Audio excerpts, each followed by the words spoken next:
සාර්ථක මිනිස්සු හිතන විදිහ වෙනස්. එයාලා මේ ගමනේ අමාරු දවස් පහ කරද්දී එයාලට දැනෙන අමාරු හැඟීම ගැන නෙවෙයි හිතන්නේ. මේ ක්‍රියාවලිය අවසානයේ දවසක Tamanට කොහොම හැඟීමක් දැනෙයිද කියලායි එයාලා හිතන්නේ. දැනට මේ අමාරු දේ කරන්නේ කොහොමද කියලා දන්නේ නැත. ඔබ කොහොම හරි ඒක කරන්නයි යන්නේ කියන සිතුවිල්ලයි වැදගත්. ඉතින් අද ඇක්ෂන් එක ගන්න. ඊතුරු හරිය මේ සාර්ථකත්වයේ ක්‍රියාවලිය හරි ලස්සනට ඔබට ගන්නයි. ඔබේ සිහින ගැන ඇහුවම hina යනවා කියලා මිනිස්සු කියයි. ඇයි ඒ? ඒගොල්ලෝ ඒගොල්ලන්ගේ හීන අතහැරපු නිසා. මතක තියාගන්න. ලෝක හීන යථාර්ථවාදී නෑ කියලා හිතන්නේ අරමුණක් නැති මිනිස්සු විතරයි. ඔබට බෑ කියලා දෙයක් නෑ. දන්නවද? ලෝකේ ලොකුම සතුට තියෙන්නේ මිනිස්සු බෑ කියපු දේවල් ලස්සනට කරලා පෙන්නන්ති. ඔබ පැරදිලා මුල් එකට වැටිලා ඉන්න කෙනෙක් නම් මේ දැන් ඉඳන් ඔබේ කම්බැක් ස්ටෝරි එක ලියන්න පටන් ගන්න. ඔබේ නියම අනාගත ඔබව අතාරින්න ලෑස්ති වෙන්න එපා.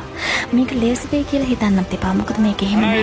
දිව්‍යනේ ස්තුතියි මට ලේසි පාරක් පෙන්නුවට කියලා කියපු එක සාර්ථක මිනිහෙක්වත් මේ ලෝකේ නෑ. සාර්ථකත්වය කියන්නේ ඔබේ සියලුම බලාපොරොත්තු සුන්වීම් වලින් ඔබ සර්වයිව් වුණාට පස්සේ සිද්ධ වෙන දෙයට. ඉතින්